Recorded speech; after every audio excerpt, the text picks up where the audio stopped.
Another big one I really like is Yearning Idiots in Love. I love having couples that for a good chunk, they are completely oblivious to each other's feelings. We're Heather and Natalie, the Romance Rippers, romance addicts and authors. We're here to help you craft stories that leave your readers begging for more. This is the time to get that story out of your head and give book lovers the emotionally satisfying ships they crave. Now let's get to the heart of romance. Tuxedo Mask. He's got a mask. Hi guys, it's Heather. And Natalie. We're the Romance Rippers. Welcome. This week, we have a request from wonderful viewer Foofburger, who asked us, can you do a vid on some of your favorite tropes or things you wish were done in more books? Love your videos.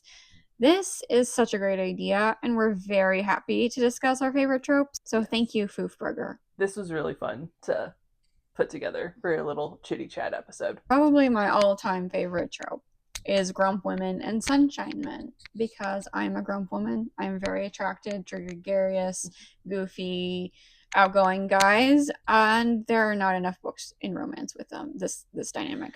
Yes, I would say that it's like a very underserved population, if you will, within romance books in general. There's not a lot. I feel like we've actually had better luck finding more of these for you in vintage romances, hilariously. But yeah, no, I want you to also have newer books too. Yeah. The reserved woman, internal processor with that gregarious goofball who draws her out of her shell. Like, yes, that's like catnip. Catnip. It's all that I write, pretty much. Yes, and I love it.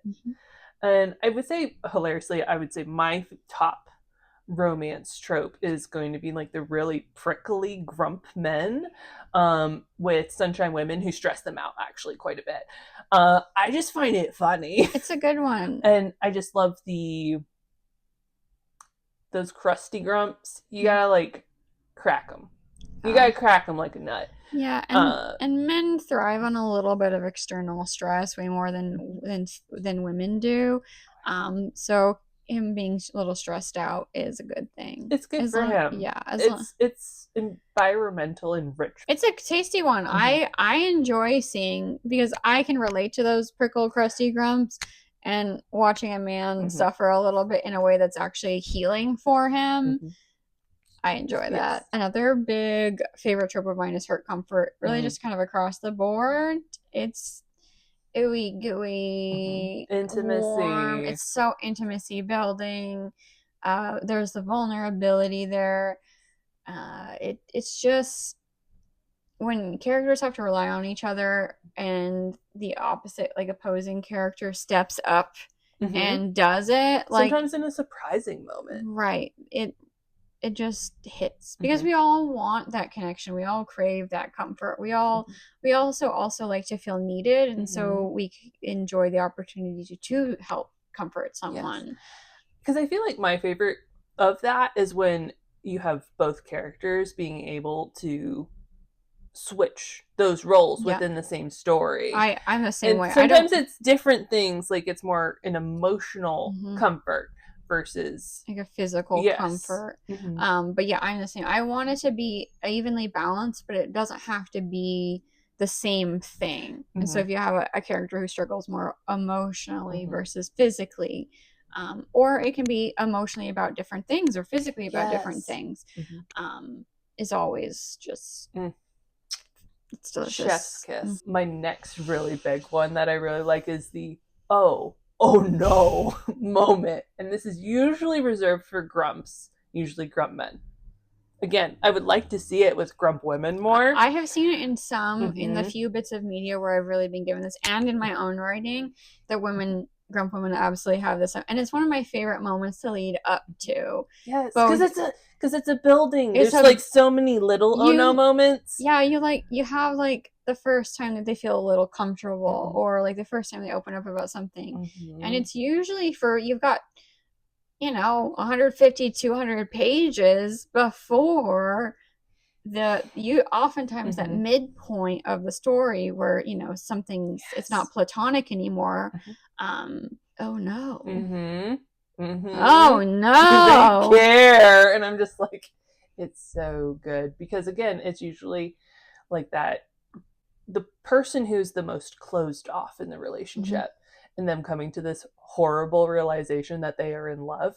I also love it when they're the first one to come to this realization. Just a little bit of emotional torture in like a really, usually I like a kind way. Right. Because of course they're going to have their happily ever after. But it's just so juicy. I like a grunt man sometimes put in a little bit of stress, not constantly, but only 75% of the time. Exactly. Thank you. You understand me. But again, it's like a layer. It's usually there's multiple layers, multiple oh no's, multiple rituals of intimacy being brought in, and then culminating in the there is actually no going back with this Grump character. It's too late. They are ride or die now.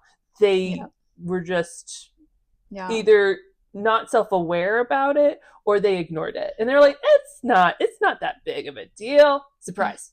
And often the oh no moment too happens when the Grump doesn't anticipate, because they might be self-aware, but they're not always aware of they're not always picking up on the cues of the other person very well. Oh yeah. And so what is obvious to the reader of like, come on, dummy, like obviously they're into you, duh, right over the head. And so the Grump is going to live in the torture of they are clearly in love with someone else, not me. Yeah, I've already assumed the position of unrequited love in this. And I love this self-torture. It's just so good. It's because it's just so human. It is, yeah. And it's tasty every single time. I do not get tired of it. One of my big favorites is character A struggles to sleep except when character B is nearby. And especially when this is an unexpected thing. And so character A wakes up being like, 8 whole restful hours? I'm cozy. And then they see character B sleeping nearby and they're like, how can I get out of this room without waking them up and pretend this never ever happens? Especially if like, oh no, you're trapped here by this lovely arm. Or a blanket is over them. So they already got caught. And so it's terrible. It's too late. Again, it's like the oh no moment, but a little bit different. It's too late. It's a different version. It's so fun. It's often one that leads up to an oh no moment. Another one of my favorites is Noble Grumpmen. I also like the variant where they are reluctantly noble, where they try to turn around, be like, this isn't my business. This isn't not my circus. I don't need to be involved with this. And then there's like, the little extra bit of the scene and he's like, damn it. I guess I have to babysit the monkeys now. Yeah, they are your monkeys. Yeah, your nobility has made them your monkeys. You have to take care of this problem. Yeah, and I just, it's especially juicy when it's a foolish woman or a small child. Absolutely. Or an animal. Yeah. An animal. Usually something more helpless than him. A house full of orphans. Like, it doesn't matter. It really doesn't matter. We love the trope. Yes. Someone who needs help. And he has to help, even though his good judgment and sense and crusty, bitter heart tell him, don't do it. You'll get hurt again. Probably. But this is a romance, so you get a happy ever after. It'll be fine. It's going to be okay, even if it doesn't feel like it. Or like he's in the middle of something and it's like very timely, but this little old lady with her groceries needs help to cross the street and he's like, come on, grandma. And it's just it's so good.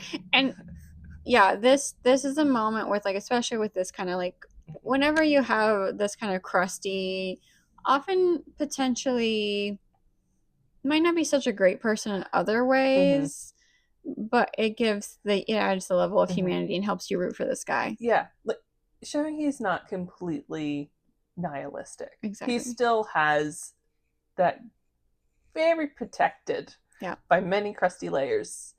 Ooey gooey marshmallow center. And in contrast to that, just the straight up noble grump man is a good one too, where you know without a shadow of a doubt he's always going to do the right thing, and so that makes him a real good green flag. Yes, and I would like to see more of those where they don't die, because I feel like often those very noble grumps, they're not the end game, which is unfortunate. Like they usually get over for the rogues. Yes, or their nobility ends off having them killed off, and I am very sad because that was the one I wanted. Yeah. Mm-hmm. Yeah. There's just like something, unfortunately, that like a lot of these noble grump men get written otherwise as boring, and so they are not given the romantic heroine, and they deserve them because they're the actual ones who are going to provide for her and take care of the kids and do all the things that we all want our men to do. Yet we keep killing them off, or they have to nobly step aside because she doesn't love them. Yeah. No. No. Nothing. Pass. Trope I really like, and I think we see this a lot more in different media, not so much in romances, but I really liked a masked hero. Like I'm thinking Tuxedo Mask, Zorro, The Princess Bride, with Wesley being the dread pirate Roberts. I feel like there's a bit of swashbuckling usually involved, as well as like the intrigue. Batman. Yes. The Vigilante. The Mandalorian. Yeah. Mm-hmm. Oh, yeah.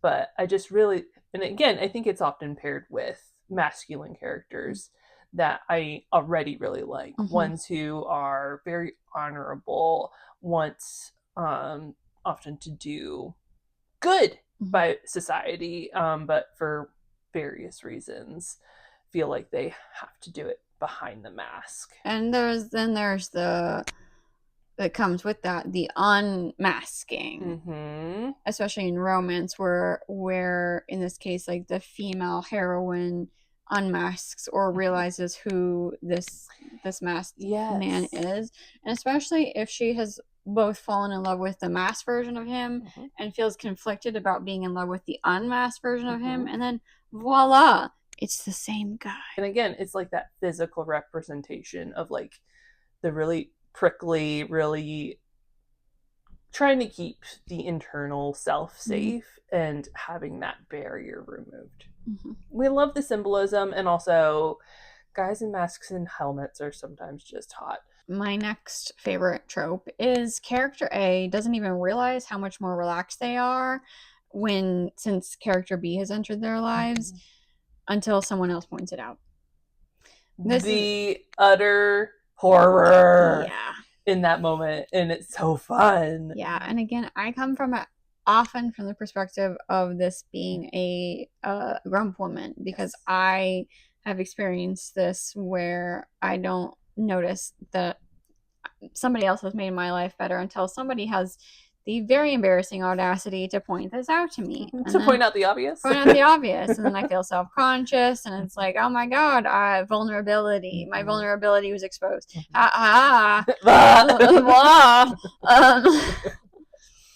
I love that one because it's just a subtle thing that it's not the other person isn't even necessarily having to, like, character B isn't even having to necessarily do something specific. It's just that they're steady and stable enough and secure enough and safe enough that character B just can let their hair down a little bit. It's just sort of how they move in the world. Right. Another big one I really like is yearning idiots in love.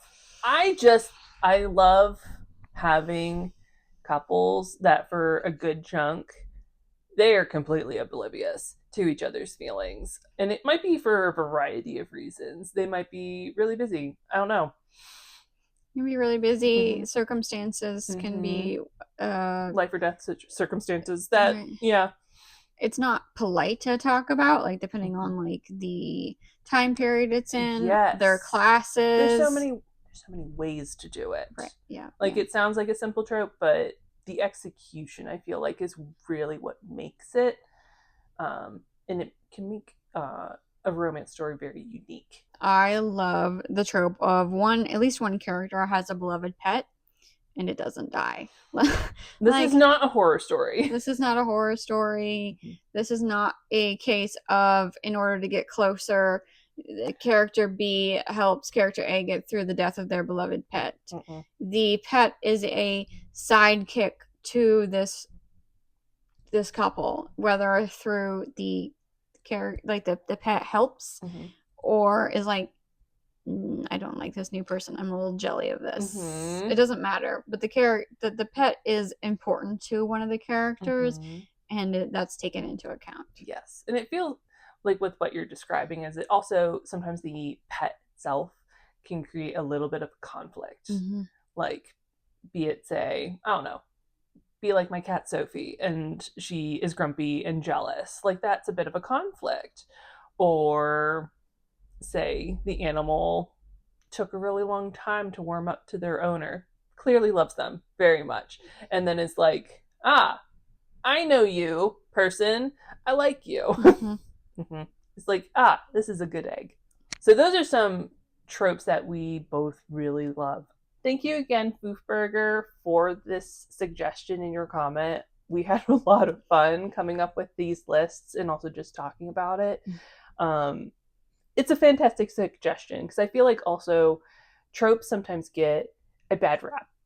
Yeah. And I feel like it's just really fun to go back and revisit some of your favorites. Foofburger, you better be commenting with some of your favorites. I do hope to see those. Yes. I had a lot of fun. We could talk about tropes all day. And I feel like for writers, the exercise of going through what are your favorite tropes or what do you just miss seeing can spur your own writing as well. Because like I know going through this made me like, oh, I actually want to see more of these things. Am I being careful to include them in my own writing? Yes, absolutely. And sometimes yes, sometimes no. We are always interested in specific video requests. So if you ever have a request or a question, please leave it in the comment below. We would also love to know, what are your favorite tropes, or what are the tropes that you don't see enough of in books? Thank you again for joining us today. We will be back soon. We will take care. Bye. Thanks for joining us today. Like this video if you found it helpful, and subscribe for more romance writing tips and tea on Thursdays. You can also find us on other socials at The Romance Rippers. And before you go, share one of your tried and true romance writing tips below. We'll see you soon.